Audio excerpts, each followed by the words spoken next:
शुरू करते हैं विद्यार्थियों। आज आप लोगों के लिए हम विभाज्यता से कुछ सवाल लेके आए हैं। हम अनुभव करते हैं कि आप इसको देख करके विभाज्यता के रूल को ज़रूर समझ जाएंगे। आइए सवाल को देखते हैं। रूल ऑफ टू मतलब दो के विभाज्यता नियम क्या है, कैसे समझें कि कोई भी संख्या जो कौन सी संख्या दो से विभाज्य है।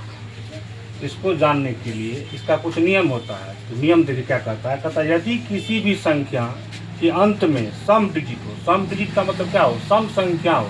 तो सम संख्या क्या है, 2 है, 4 है, 6 है, 8 है, 10 है। वह सम डिजिट यदि संख्या के अंत में है या लास्ट में 0 हो तो वह संख्या 2 से अवश्य विभाजित होगा। मतलब भाग देने की कोई आवश्यकता नहीं है।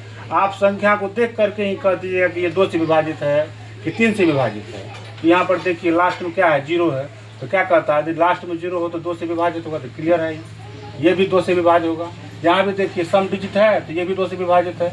वहाँ भी देखिए सम डिजिट है तो 2 से विभाजित है। तो भाग देने की कोई समस्या ही नहीं है। इस सब में भाग दीजिएगा तब आपको पता चलेगा कि विभाजित है या नहीं। लेकिन यदि हम रूल को जानते हैं तो भाग देने की कोई आवश्यकता नहीं है। 1 सेकंड में हम इसका आंसर को सिलेक्ट कर सकते हैं। अब कहता है रूल ऑफ 3, मतलब कि 3 का विभाज्यता का क्या नियम है, मतलब कि कैसे समझेंगे कि ये संख्या 3 से विभाजित है। कहता है यदि किसी संख्या के अंकों का योग, यदि किसी संख्या के अंकों का योग 3 से विभाजित हो तो वह संख्या 3 से विभाजित होगा। मतलब कि संख्या में भाग देने की कोई आवश्यकता नहीं है, उसके अंकों को योग करेंगे। योग करने के बाद 3 से विभाजित हो जाता है तो संख्या वह 3 से विभाजित होगा।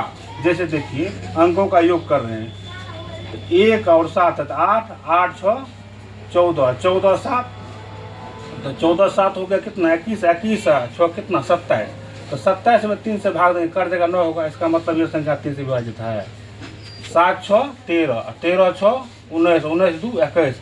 योग में भाग देंगे 3 से कर देगा। इसका मतलब ये संख्या 3 से विभाजित है। कितना आसान है देखिए, नहीं तो पूरा को भाग देना पड़ता, फिर शेष निकालना पड़ता। उसके बाद कहता है कि 5 का विभाज्यता नियम क्या है, कैसे समझेंगे कोई संख्या 5 से विभाजित है।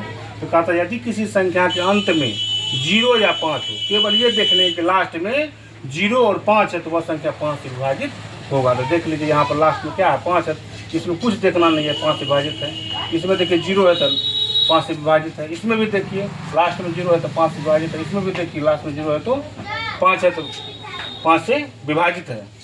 उसके बाद देखिए इसमें जो संख्या के इससे पहले भी आपको पता है कि लास्ट में यदि 0 है तो 0 है तो वह 2 से विभाजित भी होगा, क्योंकि पहले ही बताए थे लास्ट में 0 है 2 से। ये